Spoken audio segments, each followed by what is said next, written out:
Okay. Looking good, Erik. Thanks, man. I need a freaking haircut. Okay. Actually, it's growing out. I think I look younger with it, longer. Okay. Let's do this.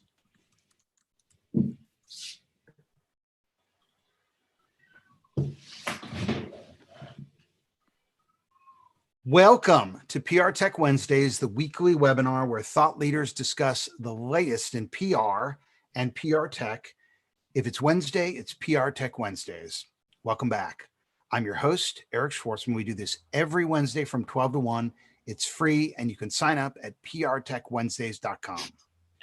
We have a terrific panel of experts for you today from film, TV, and music to discuss what's going on in Hollywood and what it's going to take to get Hollywood back to work.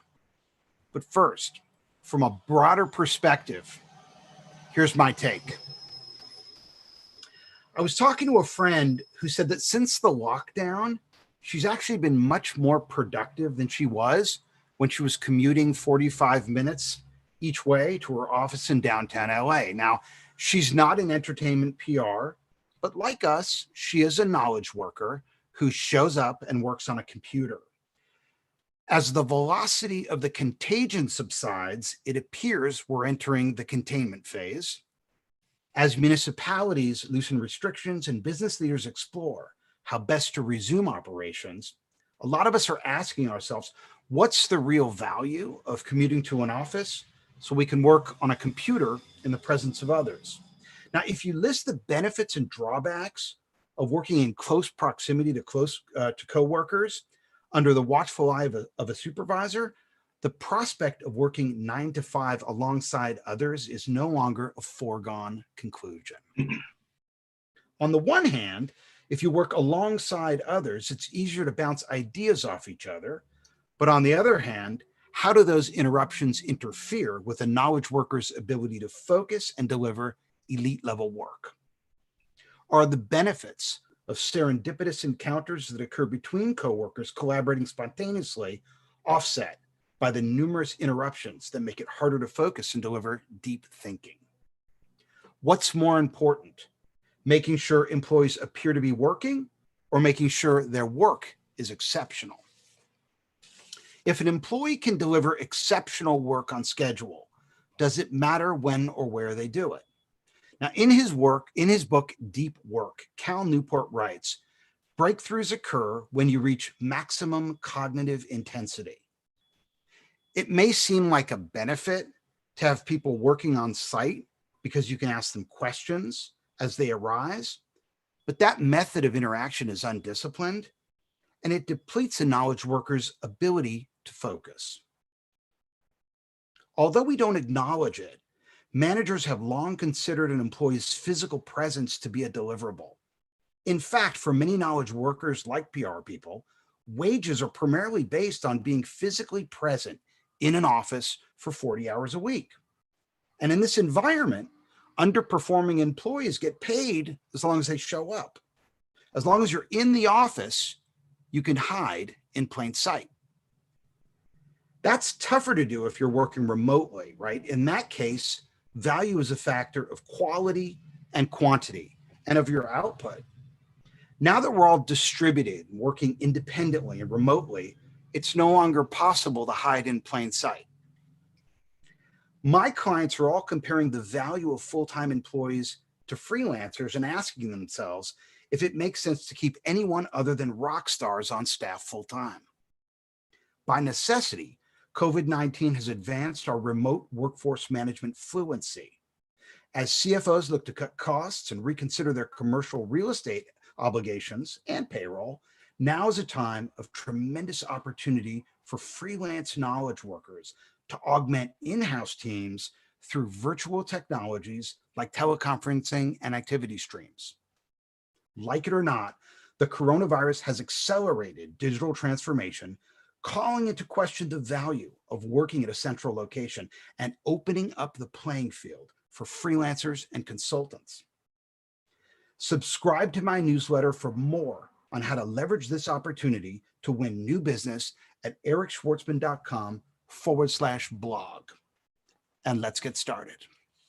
My guests today are Erik Deutsch, Wynn Mitchell-Rohrbaugh, and Alfred Hampton. Let's start by letting them make brief introductions, starting with Wynn. So tell us about yourself and your practice. My name is Winter Mitchell-Rohrbaugh. I have been a digital strategist for, and I'm sorry, my printer is going off in the back for no reason. I have been a digital strategist for about 10 years now. Some of my clients are extremely well known, and I've worked for a lot of smaller brands and studios. I started out as a journalist. I started out as an internet marketer. I worked for Fox, William Morris, DirecTV, and then Us Magazine as a senior reporter.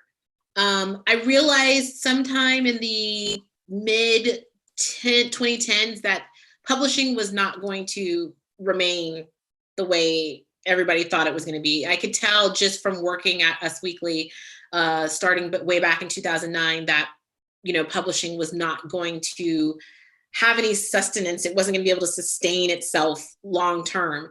So I decided to cobble together all of my skills into being a digital strategist. So I work with talent and influencers to generate a strategy, a holistic strategy for them that runs across platforms, Facebook, Instagram, Twitter. And I also bring my editorial background and research background to help them understand the messaging that they're putting out, help them understand the audience that they're working with, who their audience is, and just help them have really fluid and interesting personas. Great. Erik. Hey, well, thank you for having me on the show, Erik. And I have to say, I am a big fan of yours. I've been watching your webinar now, and I've listened to your podcast. I think it was up to 15 years ago, On the Record Online with Eric Schwartzman. So I'm a huge fan. I have been working in PR, and it almost pains me to say this, but for more than 20 years. I'm not sure how that happened. But it seemed like a natural place for me to go. When I was a little kid, my favorite TV show was the local news. So I've always been really into media, love news media in particular. And I work with a lot of big agencies and small agencies, really everything in between. And then in 2004, launched my own kind of micro boutique, Excel PR Group, and have been doing that ever since. Work with a lot of different types of clients. With respect to today's discussion, I work with a number of clients on the business end of entertainment. I don't do traditional entertainment publicity. I oftentimes say I won't work with anyone who's got talent. I work with the business side of entertainment. I am also very active with the Public Relations Society of America, PRSA. I want to give a shout out. Everyone should check out the LA chapter if you haven't. Also teach at UCLA Extension, been doing that for a number of years. And I'm very happy to be here today. Alfred. Hi, I'm Alfred Hampton. I am an entertainment publicist, or have been for 25 years. As of late, though, I've kind of done some talent production and talent work. Maybe for the last 10 years. I've worked with some NBC shows. I also worked with Top Gear USA, and most recently working on the CW TV series Fool Us with Penn and Teller, doing talent work. But I began doing music publicity in '95 at Rogers & Cowan, and then also did TV and film at BWR. I worked at Access Hollywood, The Laugh Factory, 777 PR. And now most of what I do is freelance entertainment publicity from independent films, faith-based films, and then, any type of PR that may come that ties into either broad consumer entertainment or consumer PR. That's pretty much where I've been for the last 25 years. Just a little backstory. Alfred and I met at Rogers & Cowan, that long ago. And one of the accounts we had that we worked on was the Grammy Awards. And, this was pre-internet for the most part. And we were responsible for the press room. So we would meet the talent in the wings when they got their trophy, and we would bring them into the press room and walk them through an area for photography. That was always Alfred. Alfred used to be the one who could handle the paparazzi. There'd be like bleachers literally and hundreds of paparazzi. And, Courtney Love would, saunter by, and it would be like Christmas, man. The flashes would go off, and then they'd hand them off to the newsroom. And that was basically a classroom style setup. And you'd have a bunch of print journalists barking out questions. Nothing exclusive happened there. Then they had electronic. Now, in the day, electronic was TV and radio, but that again was not exclusive. And then we had one-on-ones for MTV, BET, VH1, the outlets that were really strong music outlets. And I remember my last year with Rogers and Cowan, there was a new stop, and they were taking us through it. They said, hey, this is going to be the internet realm. And here's what we want you to do. Bring the town, and we're going to try to do something. We're not sure if it's going to work. It's called live chat. We're going to try to do live text chat in real time. And we'll see if we can upload photos. That was like a big deal, right? And so, our job when we're bringing talent through is to try to convince them to do as much press as possible before they split, right? So no one wanted to do internet. Like nobody wanted to do internet. The only one who did our internet is like best new gospel artist, best new electronic album. All these guys that weren't welcome in the one-on-ones, they hung out there because there was no other action for them. But I remember seeing that. And Eric, I don't know if you know this story, Erik Deutsch. I remember seeing that and saying to myself, man, this is totally going to change PR, because now the internet is a portal into the press room. What do you need the press anymore? You can just go straight to the people. And I launched iPressroom at that time. I left Rogers and Cowan. It was the first online newsroom service where a PR person could build a newsroom, built that up, sold it, did another company after that. But caught the bus to the digital age as a result of that by necessity. Right. And then had to integrate Facebook and YouTube and all those things into the system as they arose. I'm thrilled to have Adam Klein. I'm thrilled to have Babette. I'm thrilled to have Bob Busseri, Carmen Huerta, Sherry Warner, Esther Torres, Joel Kamen.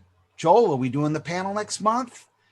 John Kiefer, Laura Livingston, Lena Ali. If you would, Michael Shepard, Michelle Monsend, Natalie Svider, Rondell Rios, Sally Olmstead. Hey, Alfred, we got Sally. Sally's in the house. Oh, that. Welcome, Sally.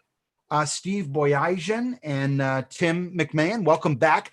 Tell us all where you are, if you're in PR, if you're in entertainment or PR or not, or what type of PR you're in. Just put that in the chat room, what type of PR you do, so that we can see that and focus our comments in a way that will be useful to you. And then, of course, the chat room is open, and then so is the Q&A. If you want to pose a question, the chat room's open to network and talk and exchange links and phone numbers or whatever. But if you want to ask a question, do me a favor, put it in the Q&A so that I have them all there. And then I hope you're camera ready. As they said in Sunset Boulevard, I hope you're ready for your close-up. Okay, because we're bringing you on camera to ask your questions. All right, so let's kick it off. So, just sort of out of the gate, and I'll throw this out to sort of all of you and see who answers first. What's going on? What's going on with your clients? Who's quiet, who's not? What are some of the challenges that you're looking at now? What are your forward-looking prospects looking like? What's your billing looking like? What's happening? Are you decimated? Who wants to kick it off? I'd be happy to. I've been seeing more and more, and I think anyone who watches news media would see this, more and more coverage of entertainment is really focused on the industry, not on the usual, new projects coming out, celebrity news. And that makes sense because there's very little coming out, but there has been a tremendous impact on the industry with all the shutdowns and delayed events, film festivals, awards programs. One thing I've found really interesting is the fact that when there are junket type interviews, you get to see celebrities at home now, which you've done in the past, but not to the extent that you do now. Real quick, I work with, like I said, B2B clients. I represent the California Film Commission for many years. I work with the AFCI, which is an international association of film commissions. Work with service providers in the industry. And I break down what's happening into a 3-act structure. which I think is pretty appropriate, in which Act One was getting information out about the unprecedented shutdown, everything that was shutting down, and that immediate impact.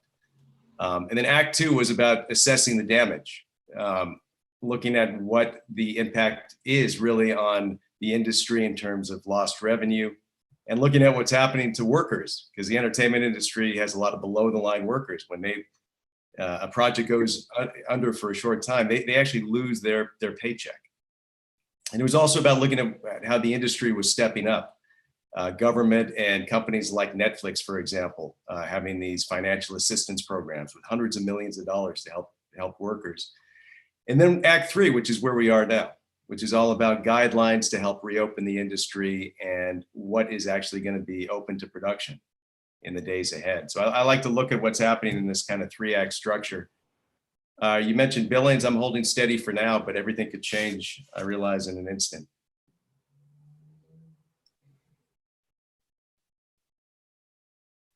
Who's jumping in? Don't wait for me. For me, it's interesting. I've earned more business and inquiries.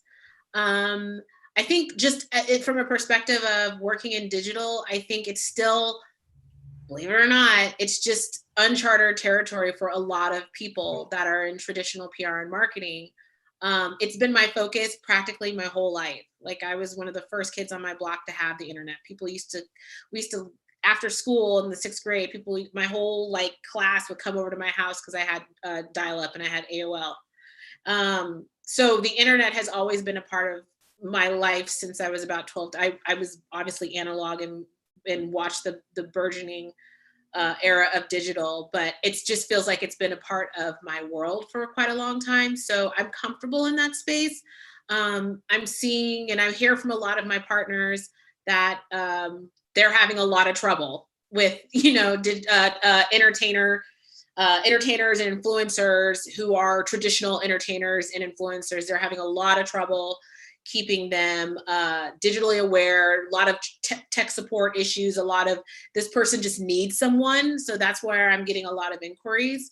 So I'm blessed in that sense. I am also still nervous because after a while, I think that if you don't know what 2021 looks like, if you don't know some artists I've worked with, for instance, I worked with Jennifer Lopez. This is somebody who has her entire life planned out for the next 5 years. So the things that, I'm still talk to her manager and deal with her team a lot. And, one of the biggest things that is impact is like touring, film schedules, filming. And that is, for someone like her, that's a problem. She can't really nail down what's going on, and that affects her bottom line. It affects her the next 2-3 years of her life.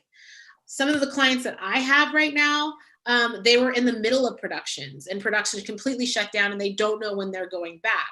So there's only so much you can do to sort of push and rejigger things and before it's like, okay, then what am I doing? Why do I need a digital person? We haven't reached that point yet. I'm finding that, and no offense to my PR colleagues here and out there, but I'm finding that publicists are being put on hiatus, but I'm not. Okay, I don't want anybody to not go without, but guess what? I also don't want to take on more work. So I'm just finding that it's like one of those things where you got to be careful for what you wish for. I am thankful that I have only had to I've only had one client go on hiatus until September, and I'm fine with that. But again, that person still is needy and needs me. So we're just trying to work and find balances, and what can I do if maybe I'll go a quarter of a payment that their retainer for the month and just see how that goes. But yeah, it's a catch-22. It's just one of those things. It's where you don't want to be without, but you also just don't want to be overwhelmed. If you're open to, if you want a referral from Wynn for new business, put your information in the chat room and she can send the overflow your way. I love money, so please inquire. Don't get me wrong. I love money.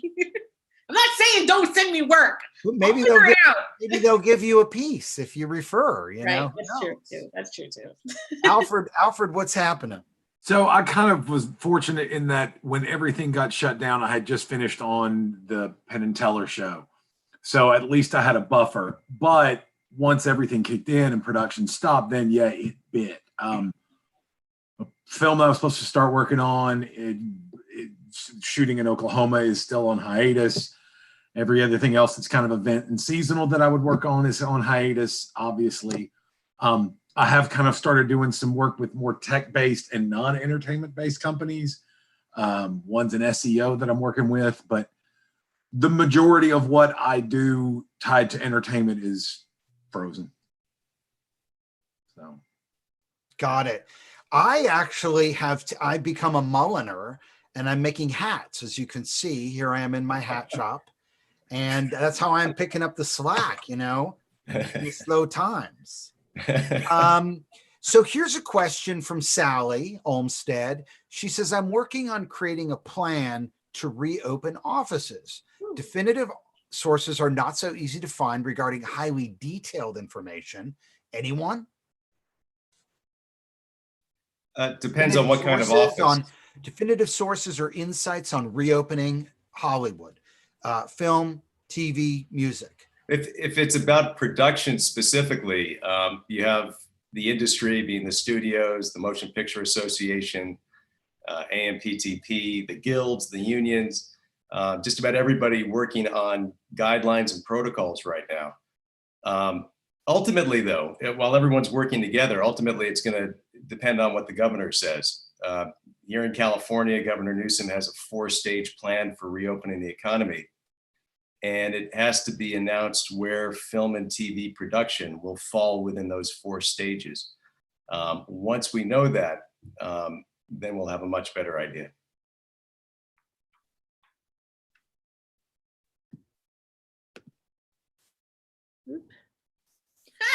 Sally's on a yacht. Yeah, living large. Wow, look at that. You gotta have some fun with this Zoom thing, My last background was the Downton Abbey Library, but it was a little stuffy. No, this is great. So I decided to take it outside. Looks like the ocean is very still today.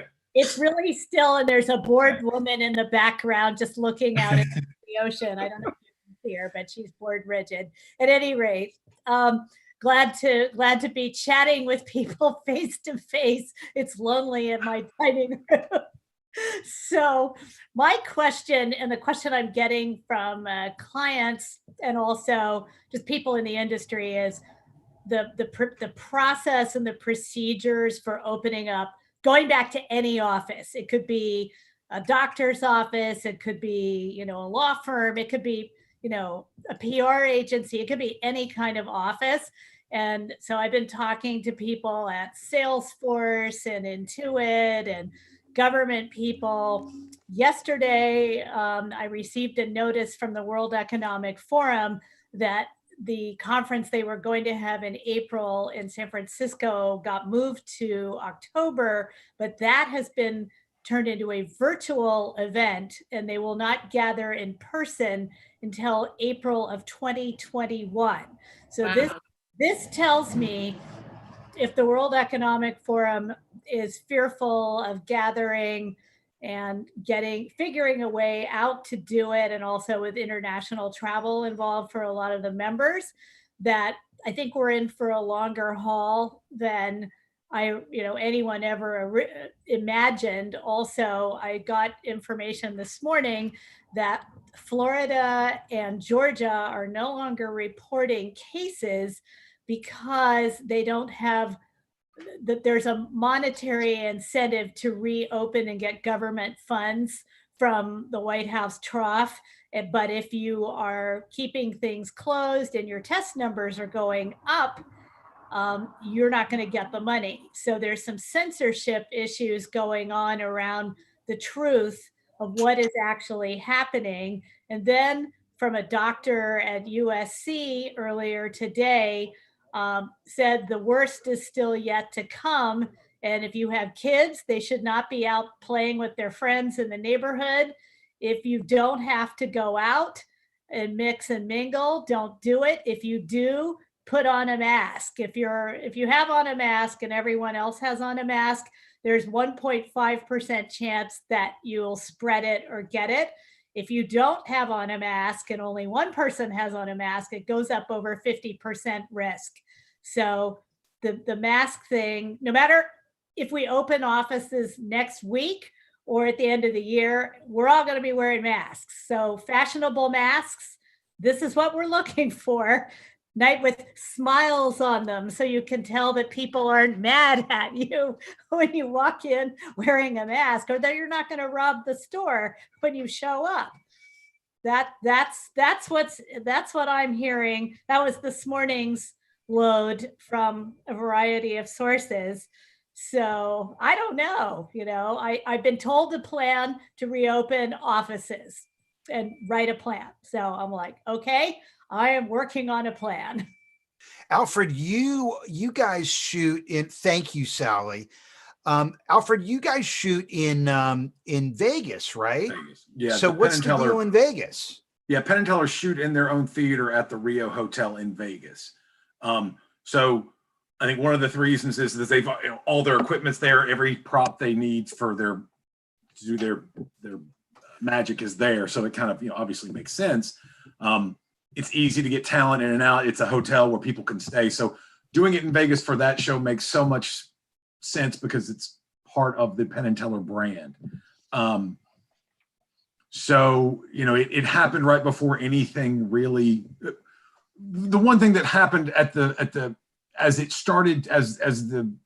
COVID started to break, everyone was using hand sanitizer, washing their hands more, and keeping social distancing already. I will say this: no one reported any COVID illness after it, as far as I know. And what's kind of funny is we even flew in a contestant and a couple of his entourage from mainland China, and one was sick, and we don't know if he had a regular flu or whatever, but we kept social distance from him, and no one developed anything from that. I don't know if that. I'm no scientist, obviously, but it seems like. Really? I thought you were. I feel like one. I mean, I'm hearing that people. I have a friend who's she's done all the events. She's, her clients have been the Hollywood Athletic Club in Los Angeles, London Hotel, Chateau Marmont, and she's booking events as early as November, and she is being pitched and pitching to her clientele timed entry, which is mind-boggling to me because I don't know, LA people are just as obnoxious as New Yorkers, no offense, but like, who's going to actually mind a timed entry and not cause a scene? She's also seeing experiences where you take it away, like you take the entirety of the experience away with you, like a diorama. I don't know how well these things will work. I mean, we're a city and an industry that's so accustomed to gathering, mingling, like that's our entire aesthetic. Like that is what we're known for. That is what people from all over the world expect from us. I don't know how we're going to sort of double back. They're already talking about moving the Oscars, which is not a bad idea. They're already talking about there being no Emmys, there being no Venice Film Festival, Cannes Film Festival. I really do think that virtual experiences for now have to be sustainable. And I feel like because, again, not to be a snob about digital, but because so many people are limited in their understanding of what digital can do and their knowledge base on it, they don't want to explore what's possible. And I think about the Fortnite experience with Travis Scott, which was so amazing. Tell us about that. Tell us what happened. Well, Fortnite is a MMORPG game that you play mainly online. My stepson is obsessed with it and can play it 10 hours a day. And Travis Scott I'm sure he was paid handsomely for it, but he lent his image and his likeness and one of his new tracks from his album to the game, and had a five events over the course of 2 days. So he performed for anybody who got into the room. And we're talking about there's over like 1 billion users. So if you were one of like the I don't know, 500 or 600, 2,000 to get into this. This was a bragging right that you got to be in the room with Travis Scott. So Travis Scott performed the song. He was built up and animated. My son was like under his legs and swimming around him. And it was a big thing. The thing about it is that there's really no takeaway from it. You talk about it, it happened, it was great.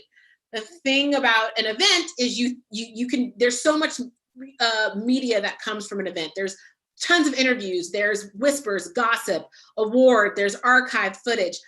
An experience like a Travis Scott thing, especially for like a 10-year-old, it was cool in the moment, but then what happens the next week? They get Steve Aoki and it falls flat because those kids have no idea who he is. They have no idea who Cascade is, right? So it's again, I think, marketers have to sort of have a better understanding of really who their audience is, who they're tuning content towards, and how best to access that, and then take that data so they can actually have an ROI on it.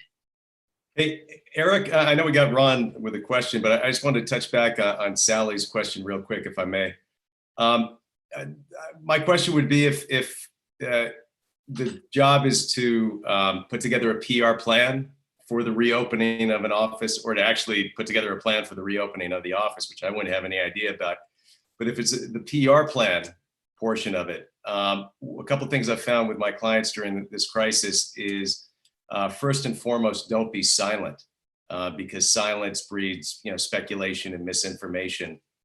And within the industry, people want information, even if it's only information about when they can get more information. So definitely don't be silent. And then number two is don't be tone deaf. It's no secret that so much of what gets publicized in the entertainment industry is not, life and death. But the pandemic literally is life and death. And it's very important that all the messaging and all the PR strategy reflect that. So, Ron Del Rio, welcome to PR Tech Wednesdays. Thank you. You had a question. It's kind of basic follow-up with Win in terms of platforms. What platforms and new platforms do you see surviving post-pandemic, especially when you mentioned Fortnite? Because I saw that article as well, but it's not suited for everybody, and we're starting to see a lot of new sort of platforms take place, but are there any that stand out that you think will survive past all this? I really feel like we're seeing why Twitter is important. I don't know what Twitter is going to do to make money, but Twitter is definitely important. And I really like the product updates they've created just from a COVID perspective, right? Like they've made it a vertical inside search trend searches. And I think that's great. I think they're up to the minute, up to date. They've localized updates. So if you're in California, you're getting Gavin Newsom, perched at the top when you're searching. I think that's important. That's where you make a big, huge impact. That's where you're actually impactful. I see spaces like Facebook, they're just drowning in the abyss. It's getting harder and harder to reach through the muck, and their product updates are merely set up to serve themselves. And I also feel like they're trying to really start blinding everybody with all these goodwill product updates, because this election is going to be a shit show, excuse my language, but it's true.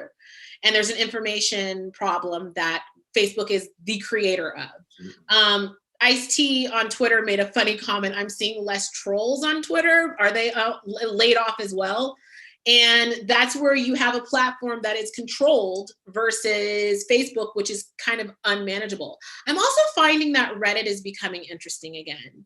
Reddit is really becoming informative. I think they've really gotten a handle on the nastier parts of that platform, and they've really created much more of a stronger community. But if we're talking about entertainment, if we're talking about that core audience, 18 to 34, when you're talking about who's going to be able to sustain a platform, it's TikTok all the way. It's TikTok. It's just TikTok, baby. And I think it's also outside that 18 to 34 demo, because a lot of people my age have really fallen into it and are all in love with Leslie Jordan now. Like, he's amazing. Now he's on Instagram, but and thank you for bringing that up, Alfred. Again, we're also seeing, and I've been saying this a lot on Twitter, which is probably not a good thing because I probably am like making people mad, but a lot of people that are actors and actresses and singers aren't good at social media without someone doing it. Sure. They're just really bad at it. And the emergence of that micro influencer, Leslie Jordan had like what, 20,000 fans or followers on Instagram before this. Now he's like over 3 million. If you have somehow found a way to like create a space for yourself, you're doing better than a J-Lo. You're doing better than, you know, any other person that has hundreds of millions of followers, specifically because you're a new voice and you're being honest about your situation. You're not showing off that your beautiful house, which I'm glad that people have, but you're like Leslie Jordan staying in an Airbnb down the street from his mom in Tennessee. And that is compelling. There's a reason why 90 Day Fiancé is so strong ratings wise that it pushed the Kardashians off Sunday, where they've been perched for 13 years. People are tired of audacious, aggressive. That's why no one else in America except LA is worried about the Oscars, worried about the Emmys. They're worried about checks. Yeah. They're worried about how to feed their kids. That's important to us, but it's now time, I think, for us as leaders to redefine what that experience is, and it might help us bring more of those people into our world. Ron, thank you so much for coming on screen and asking a question. Thank you. I want to talk for a minute about this Joe Rogan deal, Alfred. First, what's going on with Spotify and Joe Rogan? Well, they just signed him exclusively. I think he starts with them on their platform in September. And then here's what to me is interesting. Then everything goes to Spotify at the beginning of 2021. He won't be on YouTube anymore. And YouTube is this is what kind of makes me, I guess the word is curious. What's going to happen when he's no longer on YouTube? Because I love consuming 3 hours on YouTube of his long, like his Bernie Sanders thing was great. Everything he's ever done in long form usually turns out to be a great interview. But do you really consume it, Alfred, or do you just sort of have it on in the background? No, I consume. I'll watch. Partial attention, man. You got partial attention on that. Well, I dig Joe. Maybe I don't know. I think Joe is the best of letting someone speak, but at the same time asking them the pertinent questions. There's no format. There's no sound bites that he's trying to get out of people. It's just a normal conversation, whether it's Elon Musk or it's anyone else. And I will say this is the other thing about what Joe does is he'll take these 1 to 2 to 3 hour long interviews and then edit it into 8 to 10 minute or smaller clips that you can then just watch a clip of. I don't know. It's going to be interesting to see. To me, this reminds me of when Howard went from terrestrial radio to Sirius satellite. What's it going to change? And I think this is the ramifications of content being more in the control of individuals. I don't want to say that Joe Rogan is necessarily PewDiePie, but he's in the same category of someone who has such a strong individual presence that they are now a 600-pound gorilla in the room. Yeah.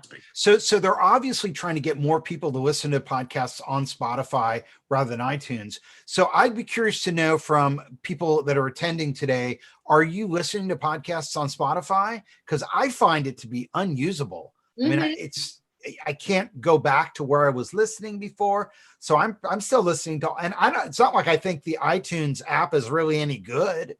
It sucks too, the Apple Podcast app. But I mean, it's still better than the Spotify one at this point. Are you still listening to podcasts, Erik? Me? Yeah. Absolutely. Not like I did, though. I mean, to be honest with you, you really got me going in that regard. Got my first MP3 player because of you. So, not like I used to. I mean, there's so much more to consume now. We mentioned YouTube, Alfred. Sometimes I find that I spend 3 hours going down this hole in YouTube, and I can't believe I've spent all that time. So I don't religiously listen to podcasts like I used to, but I do watch webinars. I watch your webinar every week, and I encourage others to do the same. Thank you. So, I was talking to my son. He's 15. I went into his room and he's got his laptop on his, he's in bed with the laptop on his legs. And I said, dude, what's going on? He goes, yeah, He goes, I'm just grinding it out, man. 3 hours on YouTube. Goes by quick. You know what's interesting is that my stepson is 10. He watches YouTube while gaming. He watches it passively. He watches, obviously, people watching, you know, people. He watches people playing games. But podcasts. I mean, every data that I'm getting from not only my own podcast but other podcaster friends is that listening is down because you're not commuting. You have a podcast? I do have a podcast. It's called Waiting to Exhale on Tell us iTunes. about it. It's a Gen X podcast. It's me and my co-host are Gen Xers, and we talk about how we relate to content today versus the content we consumed back when we were, you know, in our teens and being young people in the 80s and 90s, and just, you know, the things we miss about it. We talk about everything that's out now, and then we sort of figure out a way that it relates to what we grew up on. And what are you listening to? What podcasts do you listen to? You know, gosh, lately I haven't been listening to anything because it's harder for me to listen to podcasts at home. So I've been watching a lot of YouTube. I literally just let the algorithm do its thing. I start out with Bon Appetit channel, cooking channel, which I think is great, Test Kitchen. And then I kind of, you know, my 90-day fiance updates. And then that's my favorite show. And then I kind of let the algorithm take me where it wants to go. I've been showing my stepson, because I'm a Gen Xer, I've been showing him old Nickelodeon because I've been watching what he watches on Nickelodeon and it's terrible. So I've been showing him like Ren and Stimpy and You Can't Do That on Television so he can understand when content was great. Alfred, do us a favor, pop a link to your podcast in the chat room. Sure. Alfred, what are you listening to? What podcasts are you listening to? I'm a religious listener of the Tony Kornheiser podcast. Tony Kornheiser is a former Washington Post columnist. He has a show now on ESPN running 20-something years called Pardon the Interruption. It's very DC based. It's a lot of Washington Post writers will show up on there. Chris Eliza, Chuck Todd. It's predominantly sports related, but Tony is a curmudgeon and it's more of a character study of a 71-year-old curmudgeon. And then the other, I like to get into some episodic podcasting. There's one out there right now called Wind of Change, which is about the song Wind of Change by the Scorpions that came out in 1990. And amazingly enough, it was written by the CIA. Look for the podcast Wind of Change. It's pretty amazing that they got a German rock band to sing a song to play in Russia to help bring about the end of the Cold War. All right, let's right the ship back to entertainment PR and putting Hollywood back to work. Erik, you work on the B2B side of entertainment PR. You represent the California Film Commission. You used to represent Film LA. Plus, you have other clients in international trade associations and commercial film commission professionals. How has B2B communications within the entertainment industry been affected by COVID-19 and the abrupt worldwide suspension of production that began a couple of months ago? Sure. You know, I alluded to some of that earlier about that 3-act structure for the pandemic thus far. From a PR perspective, for me, being focused on B2B, where, for example, with the film commissions, the initial assignment was really to get the word out. What is happening with production in that jurisdiction? And for a good number of weeks, it was all about what's being shut down and what restrictions are in place and what, you know, what ability do people have to travel to that locale? And then shifting again to, you know, what the impact is. Well, how is that impacting the economy? And how is that impacting the industry and the workers? But what's really exciting is being in this 3rd act now and trying to figure out where production is going to resume and how these different jurisdictions are going to communicate that. I don't know if you guys have read, but there are reports that production is ramping back up in Iceland, in Australia, in New Zealand, different parts of Europe. We're a little bit more delayed here. It's perhaps more complex environment here, and we have a greater volume of production, but it's a really exciting time. And as I said earlier, people are starved for information. People in the industry are dying to find out what's going on. There's a huge vacuum. or there could be a huge vacuum if these film commissions and these industry experts and guilds and unions were not stepping up to provide information. And people are dying for information. The worst thing that the industry can do now, or the worst thing that any of my clients could do now, is just be silent, because then they have no control over the narrative, and misinformation would spread like wildfire. So I'm trying to encourage my clients to be active, be engaged, to monitor discussions, correct misinformation, and get the word out when they can. I do a lot of healthcare PR as well, and I oftentimes say that the first rule of public relations is just like the first rule of medicine, which is, of course, to do no harm. And when you have clients that work in government, government agencies or trade associations, you got to be very cognizant of that too. Do no harm. But it's an exciting time right now. I can't wait for the next few months to roll out. Hopefully it'll be a good rollout, and we won't go backwards. Joel, welcome to PR Tech Wednesdays. One sec, I just want to ask Erik a follow-up on that before we do your question. Erik, I'm getting all these emails from, companies I haven't done business with in 10 years. I don't even know if I ever did business with them. And I get these emails from them about what they're doing as a result of COVID-19. And they're typically emails like, we're washing our hands. Here's a link to the CDC. Here's a link to the SBA. And thank you very much. It's like someone in communications at that company decided, if I don't put out an email, I'm going to look like I was asleep at the wheel. So I got to put something out. So I do. And I call it SWAC. It's stuff we all know. And it's a waste of time to send that stuff out. So, if you don't have any new information, if you're not a first responder, if you can't add valuable information to the conversation, isn't it better to just keep quiet? I like that SWAC acronym. I'm going to use that for sure. There's an argument to be made either way. You don't want to appear to be asleep at the wheel. You don't want to appear to be irrelevant. You don't want to let the narrative happen without you. At the same time, you don't want to just be spewing information that isn't useful. It really is a balancing act. And I agree with you. And that's one of my most difficult things that I have to do right now, is try to dig down and find the relevant information that will be useful. And it depends on the medium that we're using as well. Certainly when I'm pitching the trade publications, I have to have bona fide news.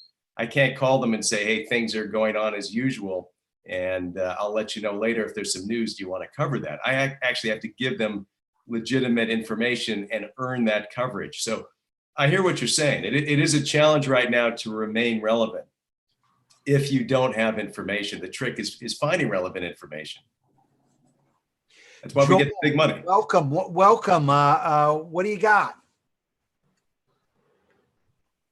Okay, I'm muted here. A couple questions, and part of these are just personal interest questions. But one thing is, with Hollywood shut down, we're because I guess there's a backlog of productions. We're still seeing new entertainment come out, new entertainment options while we're all sitting at home.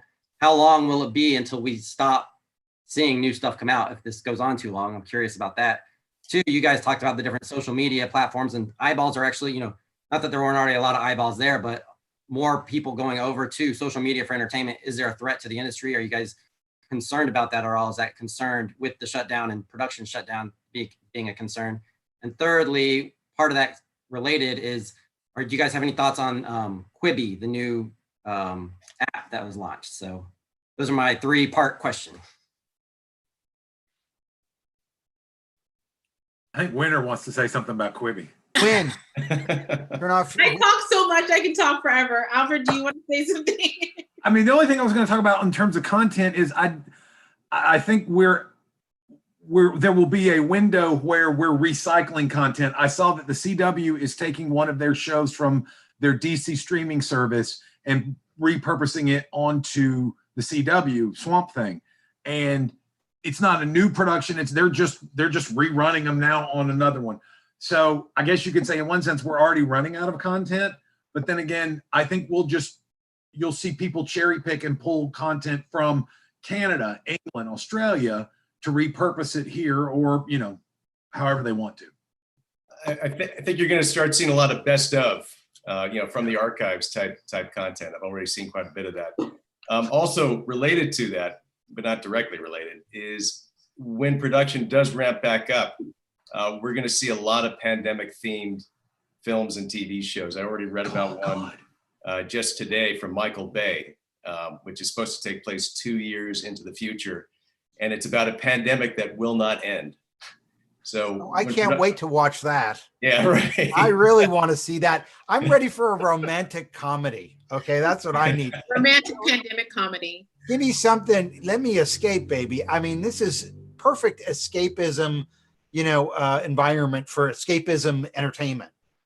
I don't think that anybody's going to miss being outside. I don't think anybody's going to enjoy forever being inside and consuming content. When it's safe and time to do so, in droves, people will go and experience things in real time, in real life. So I don't think social media it's just not set up for that.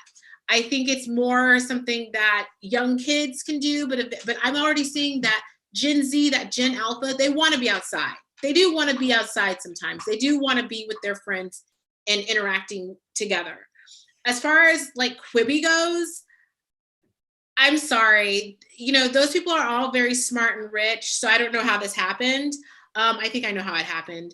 I think the biggest issue is that they lost that market. They never had a chance at market share by starting out with not being able to screenshot content. Second screening is literally how we got reality television.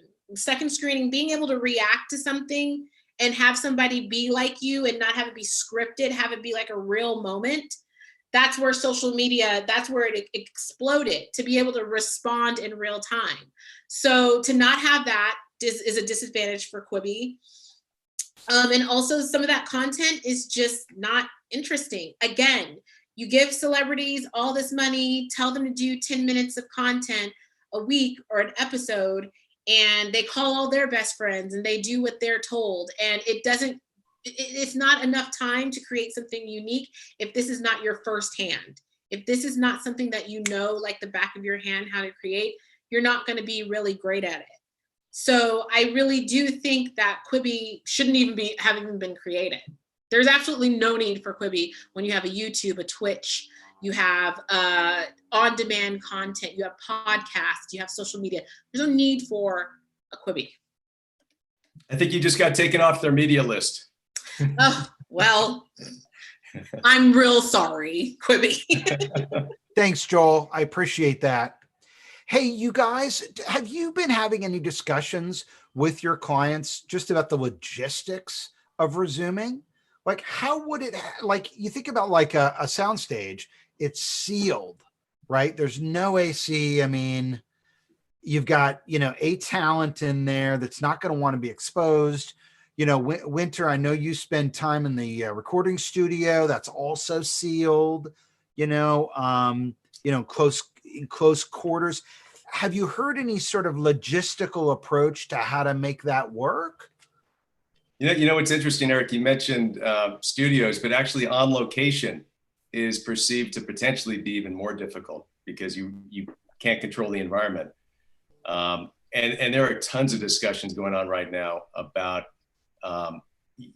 guidelines and protocols, and they are, when you hear them, they almost sound like you can't believe them in terms of everything from how makeup is going to be administered, to actors. How do you do that? What do they say? They're talking about, these, I actually heard a whole discussion recently specifically about makeup.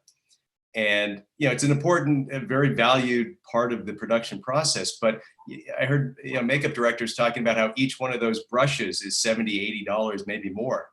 And, they use the same brushes on multiple actors on a given day. And, when you drill down that deep, you realize, wow, this is really an enormous undertaking to get production back up and running.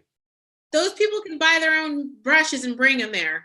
This is the thing that I'm annoyed about, is that celebrities always need to be coddled. And I think this is the great equalizer. I know Madonna got dragged for that, but it is a great equalizer. You have brushes, you have entire rooms in your homes, celebrities, to make up yourself when you're at home. Bring your brushes and then have your maids clean the brushes. Yeah. It's these, I mean, the resources are there. We're just greedy. So now we're learning to deal with what it's like to not have the availability of greed on our side. And I just think that this is an equalizer.